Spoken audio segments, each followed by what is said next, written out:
Selamat malam semuanya. Kami dari kelompok 1 ingin mempresentasikan hasil diskusi kami yang berjudul Islam dan Syariah. Assalamualaikum warahmatullahi wabarakatuh. Baiklah teman-teman, saya di sini akan menjelaskan materi kami yaitu konsep Islam. Menurut bahasa, kata Islam berasal dari kata asalama, yuslimu, dan islamah yang artinya tunduk dan patuh.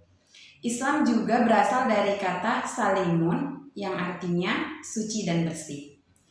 Tetapi secara terminologi, Islam itu adalah agama yang diturunkan oleh Allah kepada manusia melalui Rasul-Nya yang berisi hukum yang mengatur tentang hubungan manusia dengan Allah, manusia dengan sesama manusia, dan manusia dengan alam semesta. Baiklah teman-teman, sekian penjelasan dari saya. Terima kasih. Bahasa Arab, syariah adalah jalan yang harus ditempuh atau garis yang seharusnya dilalui. Menurut terminologi, syariah adalah pokok-pokok aturan hukum yang digariskan oleh Allah Subhanahu wa taala untuk dipatuhi dan dilalui oleh seorang muslim dalam menjalani segala aktivitas hidupnya di dunia. Jadi, syariah adalah ketentuan-ketentuan agama yang merupakan pegangan bagi manusia di dalam hidupnya untuk meningkatkan kualitas hidupnya dalam rangka mencapai kebahagiaan dunia dan akhirat. Adalah tata cara pengaturan tentang perilaku hidup manusia untuk mencapai keridhaan Allah Subhanahu wa taala. Penerapan syariah dalam setiap kehidupan manusia bertujuan agar manusia memiliki martabat dan derajat yang lebih tinggi dari makhluk lain ciptaan Allah Subhanahu wa taala. Syariah mencakup seluruh aktivitas yang dilakukan oleh seorang muslim dengan aturan-aturan halal dan haram serta perilaku baik dan buruk. Syariah bertumpu pada kekuatan iman dan budi pekerti akhlak serta memiliki implikasi balasan baik di dunia maupun di akhirat. Baiklah teman-teman, di sini saya akan menyampaikan materi mengenai dasar-dasar ajaran Islam.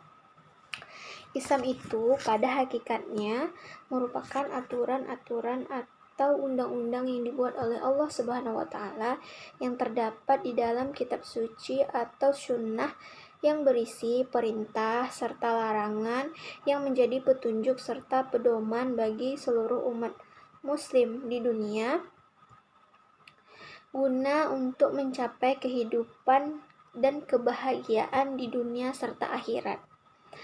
Ada 3 hal pokok yang mendasar di dalam dasar-dasar ajaran Islam, yaitu yang pertama ada akidah, kemudian ada syariah, kemudian ada akhlak. Yang ketiga inilah yang menjadi dasar-dasar Islam. Yang pertama itu ada akidah, yang berarti suatu keyakinan yang dimiliki oleh umat muslim. Di dalam akidah ini berisi ajaran-ajaran mengenai keyakinan, kepercayaan, serta tata cara beribadah umat muslim. Kemudian yang kedua yaitu ada syariah. Di dalam syariah ini merupakan aturan-aturan atau undang-undang yang dibuat oleh Allah Subhanahu wa taala yang mengatur seluruh aktivitas umat muslim. Ini merupakan salah satu petunjuk atau pedoman kita di dalam melaksanakan aktivitas. Salah satunya yaitu akuntansi syariah. Di sini juga diatur mengenai tata cara keuangan syariah. Kemudian yang ketiga itu ada akhlak. Di dalam akhlak ini merupakan suatu komponen dasar dari ketiga ajaran-ajaran Islam. Dari ketiga dasar-dasar ajaran Islam ini, akhlak merupakan komponen yang paling mendasar yang berisi mengenai tentang perilaku sopan santun. Jadi, ketika akhlak kita sudah bagus, insya Allah semua dasar-dasar ajaran Islam itu akan mengikuti. Jadi, penting bagi kita, bagi umat muslim, memiliki akhlak yang sesuai dengan ajaran Islam. Baiklah teman-teman, hanya ini yang dapat saya sampaikan. Saya ucapkan terima kasih.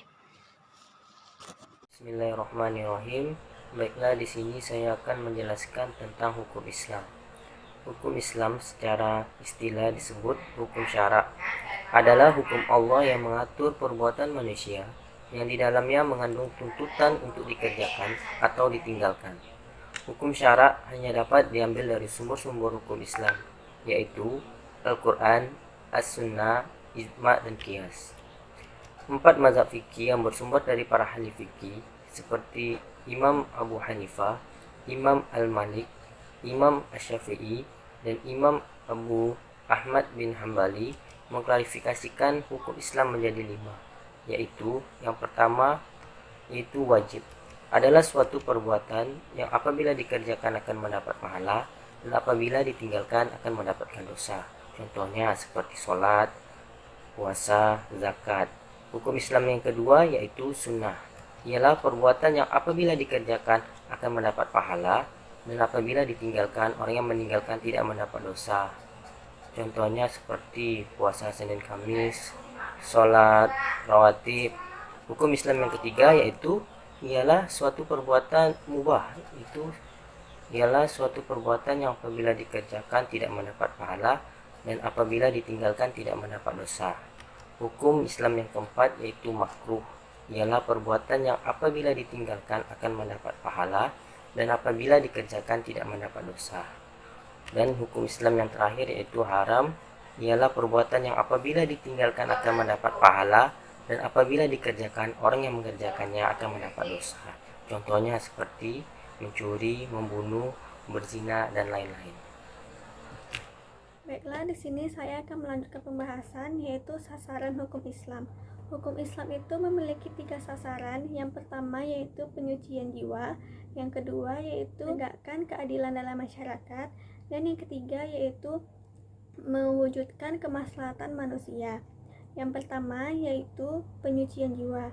Penyucian jiwa ini manusia berperan sebagai sumber kebaikan, bukan sebagai sumber keburukan bagi masyarakat dan lingkungannya. Yang kedua yaitu menegakkan keadilan bagi masyarakat.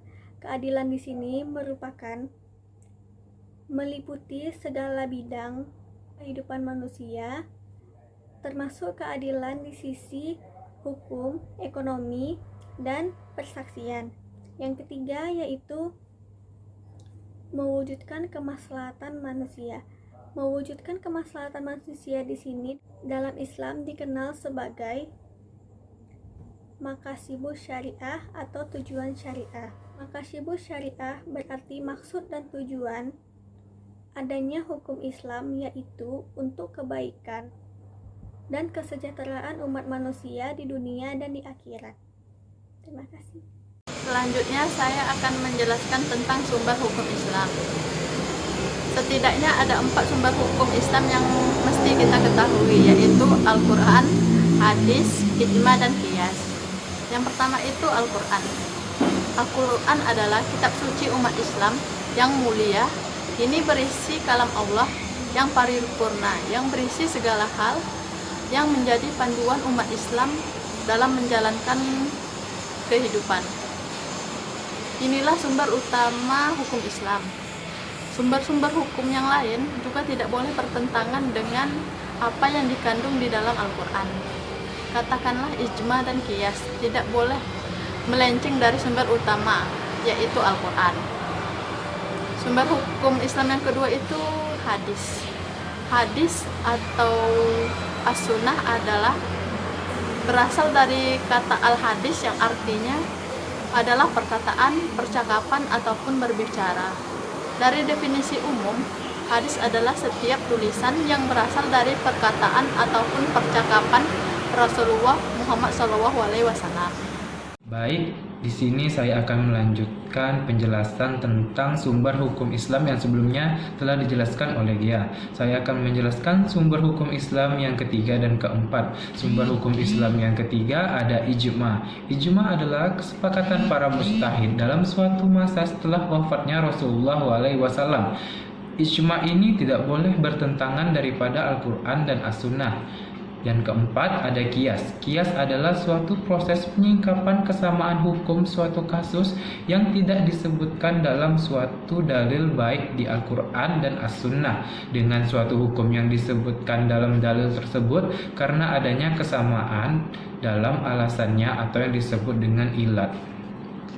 Sekian dari hasil presentasi kami, lebih dan kurang kami minta maaf.